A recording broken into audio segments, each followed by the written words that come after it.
ईमानदार किसान। एक छोटे से गांव में रामदास नाम का एक गरीब किसान रहता था। उसके पास ज्यादा जमीन नहीं थी। बस एक छोटा सा खेत था जिसमें वह दिन रात मेहनत करता था। रामदास के पास पैसे कम थे, लेकिन उसकी सबसे बड़ी दौलत उसकी ईमानदारी थी। गांव के लोग उसे बहुत पसंद करते थे, क्योंकि वह कभी झूठ नहीं बोलता था और न ही किसी का हक छीनता था। एक दिन की बात। एक दिन रामदास अपने खेत में हल चला रहा था। अचानक उसका हल किसी कठोर चीज से टकरा गया।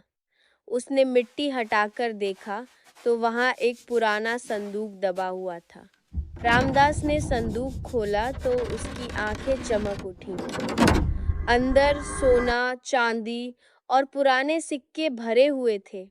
कुछ पल के लिए रामदास सोच में पड़ गया। यह धन तो मेरी जिंदगी बदल सकता है, मैं अमीर बन सकता हूँ, लेकिन यह मेरा नहीं है।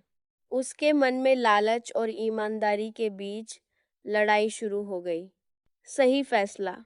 थोड़ी देर बाद रामदास ने गहरी सांस ली और कहा, जो मेरा नहीं है उसे मैं नहीं रखूंगा। वह तुरंत संदूक लेकर गांव के मुखिया के पास गया और पूरी बात सच सच बता दी। मुखिया भी हैरान रह गया। उसने कहा, रामदास, तुम चाहो तो यह धन छुपा सकते थे, किसी को पता भी नहीं चलता। फिर तुमने इसे क्यों लौटाया? रामदास ने शांत स्वर में उत्तर दिया, मैं गरीब हूँ, लेकिन बेईमान नहीं। मुझे मेहनत की रोटी ही पसंद है। सच्चाई का इनाम। मुखिया ने गांव के सभी लोगों को बुलाया और रामदास की ईमानदारी के बारे में सबको बताया। सभी लोग उसकी तारीफ करने लगे। बाद में पता चला कि वह संदूक पुराने समय का है और उसका कोई मालिक नहीं था। तब मुखिया ने फैसला लिया, यह धन रामदास को इनाम के रूप में दिया जाता है, क्योंकि उसने ईमानदारी दिखाई है। रामदास ने पहले मना किया, लेकिन गांव वालों के कहने पर उसने वह धन स्वीकार कर लिया। रामदास की सोच। रामदास ने उस धन का गलत उपयोग नहीं किया।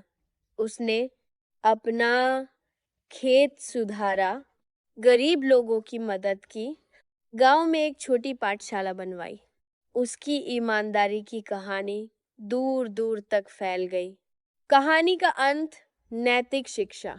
समय के साथ रामदास केवल एक अमीर किसान ही नहीं, बल्कि एक सम्मानित और आदर्श व्यक्ति बन गया।